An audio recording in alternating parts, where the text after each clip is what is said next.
好的，我们在今天就特别透过了岳阳视讯专访英国上议院的前议长，在目前他也是上议院的议员德苏莎女爵。Good morning, the Right Honorable Baroness de Souza. Thank you for accepting my interview request. I'm so privileged because this is the first time ever that a British baroness speaks to Taiwanese media and viewers. So I would like to start our interview today with a question regarding UK and Taiwan relations. And so, Baroness, how do you see the post-Brexit UK-Taiwan relations, and will there be any chance for our two countries to deepen our trade ties or sign a bilateral trade agreement? Thank you so much for having me. May I start by extending my warm good wishes to all the people of Taiwan? And your question is a very appropriate one because, as you know, today, we have restarted negotiations with the European Union on trade agreements. Now, we are at a particular crossroads in the UK about where our trade is going to come from in the future. As you know, that the trade agreements, or the trade, at least the volume of trade between Taiwan and the UK over the last 10 years has grown considerably. We have something like 300 British companies which are investing in Taiwan at the moment, including obviously AstraZeneca, but the major banks, British Petroleum. What I think we need at the moment, what Britain should be looking for, is to establish free trade organizations wherever it can, because once we reach the 31st of December, possibly without a trade deal with the EU, we will be in a very difficult position. And I think what we need to do is to rapidly set up a free trade agreement with Taiwan, with whom we are great friends anyhow. You know, may I just add that what was really interesting is that one of our popular tabloid newspapers very recently has been arguing that the UK should stop all its, or at least not focus so heavily on the EU negotiations, and in fact try to build up trade with some of its smaller partners, including Taiwan. And if that comes out in the popular press, it means that people are quite keen for this to happen. Yeah, very good. But how do you see the China issues? We noticed that the British government announced that it will ban the use of Huawei's 5G infrastructure. Social media platform TikTok and the video conference platform Zoom have caused national security concerns in many countries due to their ties with China. And how do you see this? Well, to be perfectly frank, I think the very simple answer is that it all depends on US sanctions. And this issue is rather more to do with politics than it is to do with security. The UK government reversed its decision in January of this year and has decided to ban Huawei, but it will take some years for it to withdraw all its components.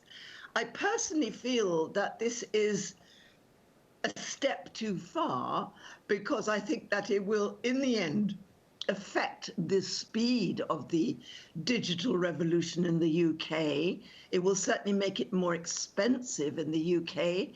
And I suspect, too, that if Huawei is going to be limited, it will also impact on Taiwan's economy, because as I understand it, Taiwan, in fact, makes a number of components for the 5G network. So I think, you know, lacking the infrastructures in the UK, unless we can sort of very rapidly build up our own, and I doubt that will happen in a hurry, I'm not sure it is such a good move. Yeah, you must have noticed that on June 30th, China passed the controversial national security law for Hong Kong. And what do you make of this law? Hong Kong media tycoon Jimmy Lai and his son were arrested on the morning of August 10th. Do you foresee more pro-democracy activists to be arrested by China in the future? Of that, there is no doubt. There is absolutely no doubt.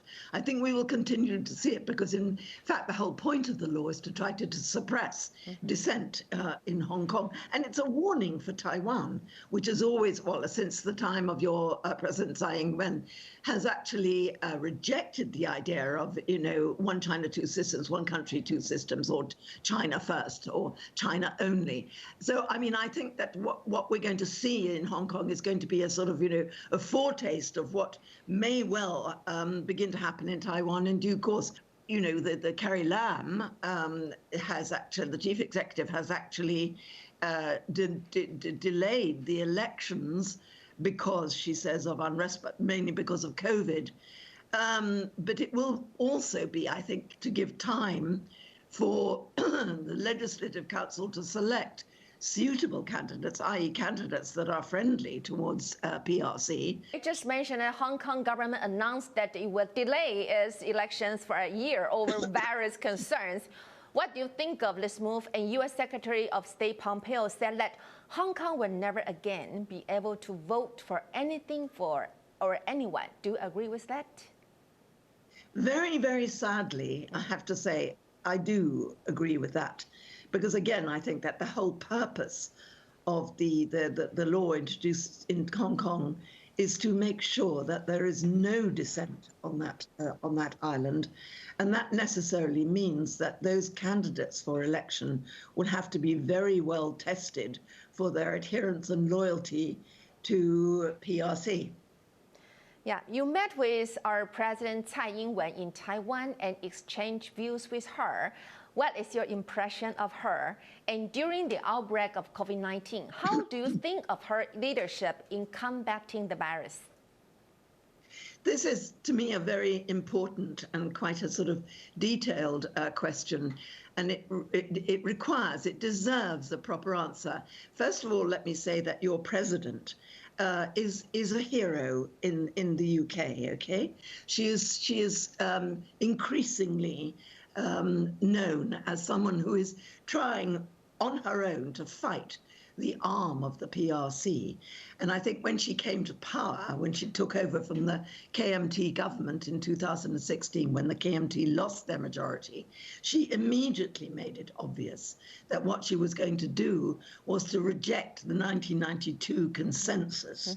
And, therefore, what she did is opened the way. What I think we need is her to be able to broadcast more generally to the world in order to gain the support, international support, that maybe Taiwan is going to need in the future.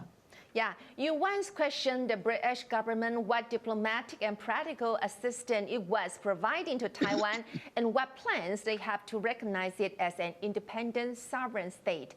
Do you have any suggestions, and how can the UK help Taiwan expand its international participation?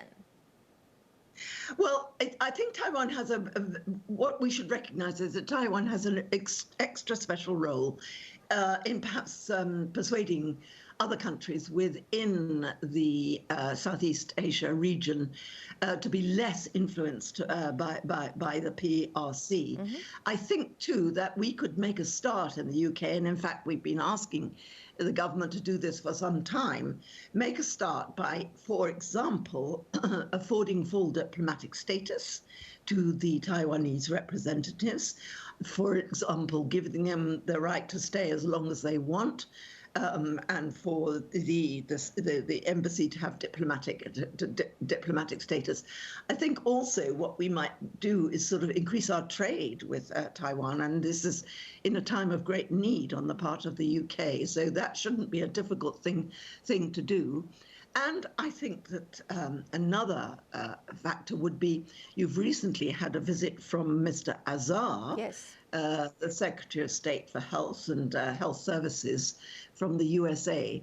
I don't see why we shouldn't now start thinking in terms of sending ministers of cabinet rank to Taiwan to discuss trade, amongst other things. Now, one of the questions that you asked, and I haven't answered adequately, is how President Tsai managed to respond to the earlier signs of COVID-19. Well, Taiwan presents an example to the world And I think that is the first time that the Taiwanese have had this international prominence, and they deserve it. And again, if I may say, I'm probably answering far too long questions, too long answers, but what any government requires is trust. In order to be able to have a shared vision with the country, to have authentic communication with the country, to hear the people's voice, all that results in trust. If you've got trust, you know, your population will be behind you. We don't have that trust in the UK. You do have that trust in Taiwan. So great. So you just mentioned that UK is not considering sending maybe cabinet-level delegations to Taiwan, or will you also consider invite Taiwan's top-ranking officials, including President Tsai, to the UK? That would be a wonderful, wonderful thing. I tell you, what I've been trying to organize, so I doubt I will be successful because of the politics, but President Tsai has obviously the highest possible rank, okay, but I would love her to come as a private citizen to begin with, to come and talk to the LSE, her old alma mater. And in fact, I know I'm quite friendly with the director of the LSE, Dr. Eric Bergloff, and I've written to him about it and put him in touch with your office in the Taipei office in London. And he's very keen. But of course, it's a question of politics. And I imagine that the UK government, because of its delicate, balanced relationship with the PRC, will actually be very careful about inviting someone of such distinction and high rank. But I hope, my fingers are crossed, and I hope one day it will happen. Okay, my last but not the least question. We know that Taiwan is a beacon of democracy in Asia, and we share the same values of freedom, transparency, and human rights with the UK. But seeing what happens now in Hong Kong, do you think that democracy can really take roots in the Asian soil? Well, to some extent, albeit imperfectly, democracy has already taken root. I mean, you know, look at India, for example, the largest so-called democracy in the world. Can I just say that democracy is not a given. It's not a one-off thing. It's a process. And it's a very delicate and a very fragile process. And it needs constant vigilance on the part of people, because governments always think that they know best for the people, often in very beneficial ways. They say, we know what's best for the people. That gives governments undue power. I think what we need is, the growth of and the maintenance of the democratic institutions, such as an independent judiciary, a free press, trades unions, and the growth of civil society organizations. All these things we see in Taiwan. I think Taiwan would do well to spread the notion that democracy, they have won so hard over the years. After all, it's fairly recent status in Taiwan, can be maintained through these institutions of democracy, and it could export that idea. In fact, I don't see why Taiwan shouldn't set up on its own an institute for democracy to which people from government and civil service all over Southeast Asia could come and learn and have a sort of crash course in the institutions of democracy, because democracy is not going to end with tanks on the lawn. It's going to end by the very slow erosion of the freedoms that we have: freedom of speech, freedom of assembly, freedom of the press, independent judiciary. So I think that we should be mindful of that in the day of big corporate ownership. This is a very worrying trend in Southeast Asia, as it is elsewhere. Terrific. Thank you, Baroness, for your precious time and valuable views. Your words are an enlightenment and encouragement to people who pursue freedom and democracy. Thank you very much, and goodbye. Thank you so much, and goodbye to all my friends in Taiwan.